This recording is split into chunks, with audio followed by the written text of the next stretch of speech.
Gemar, generasi menyayangi Al-Quran. Sebuah gebrakan baru yang dimulai lewat pintu menyayangi Al-Quran. Kenapa harus menyayangi? Karena menyayangi merupakan satu, fitrah manusia sejak ia dilahirkan. Kunci untuk memulai interaksi sosial kepada sesama manusia. Ketiga, pintu masuk pertama untuk berinteraksi dengan Rob Pencipta, Allah. Bismillahirrahmanirrahim. Maka gerakan ini dimulai dengan menyayangi Al-Quran. Mungkin tidak semua orang bisa membaca, menghafal, atau mengamalkan Al-Quran secara kafah. Namun, semua orang bisa memulainya dengan menyayangi Al-Quran.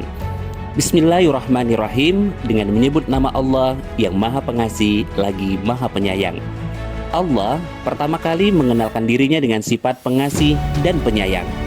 Di dalam Al-Quran, surat Ar-Rahman ayat 1 hingga 2, disebutkan bahwa Allah yang Maha Pengasih, dialah Allah yang mengajarkan Al-Quran kepada manusia. Maka pintu masuk untuk memahami ilmu Al-Quran dimulai dari menyayangi.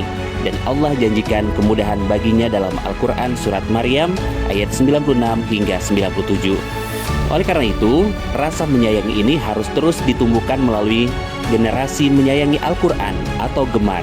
Bukan hanya untuk diri sendiri, melainkan digerakkan dan disyiarkan sehingga membawa banyak kebermanfaatan. Adapun visi misi gemar adalah sebagai berikut.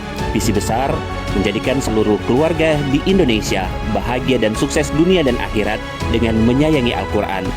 Misi yang pertama, mawaddata fil qurba, yakni berkasih sayang dalam pengorbanan.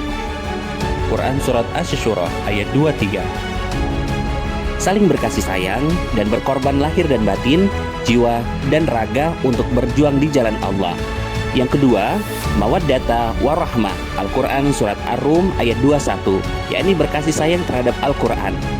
Demi mewujudkan misi besar ini, maka implementasi dari mawaddah fil qurba dan mawaddata warahmah terbagi menjadi dua program utama, yakni internal dan eksternal. Implementasi mawaddata fil qurba diwujudkan dalam program-program amal sosial berbasis masjid, seperti internal pondok, dari pondok untuk kesejahteraan pondok dan masyarakat. Yang pertama, gemar membangun masjid, memfasilitasi sarana masjid dan pondok kader Quran di seluruh Indonesia. 2. Gemar makan-makan, menyediakan makan berami. 3. Gemar mengaji, adanya wakaf Al-Quran. 4. Gemar pasar, mengadakan pasar sholawat. 5. Gemar berkurban, kurban Idul Adha. 6. Gemar protein, infak telur, infak daging. 7. Gemar rescue, membantu bencana alam. 8. Gemar bersih-bersih, menyediakan alat mandi santri dan pakaian terbaik, wakaf sumur bor. 9. Gemar pedalaman, mengirim kader Al-Quran ke pedalaman, safari dakwah untuk edukasi para mu'alaf, kegiatan sosial pedalaman bagi sembako, hitanan, dan pasar murah. 10. Gemar transportasi, pengadaan mobil atau ambulans, dakwah, dan program sosial Baitul Mal Askop, pengadaan motor untuk keperluan dakwah. Untuk eksternal, dari masyarakat untuk kemaslahatan pondok. Yang pertama, program zakat, infak, dan sodakoh. Yang kedua, program orang tua asuh. Yang ketiga, program koin jannah. Yang keempat, program keluarga Baitullah. Yang kelima, program sedekah subuh.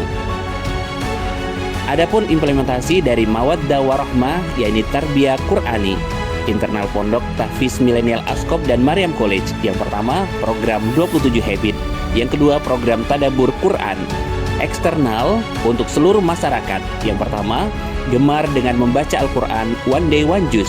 Yang kedua, Tadabbur Quran one day one ayat, dibaca, dihafalkan, diartikan, bedah perkata, dan ditadaburi sehingga dapat diaplikasikan dalam kehidupan.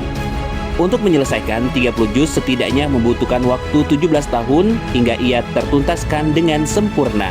Jika demikian, maka impian untuk mencetak 81.616 kader Al-Quran yang akan disebar di 81.616 titik desa dan mentuntaskan buta huruf akan terrealisasi hingga menjadikan negara kita negara yang baldatun, thayyibatun, warabun ghafur, serta bahagia dunia dan akhirat, dimulai dengan generasi menyayangi Al-Quran. Takbir, Allahu Akbar, Allahu Akbar, Allahu Akbar.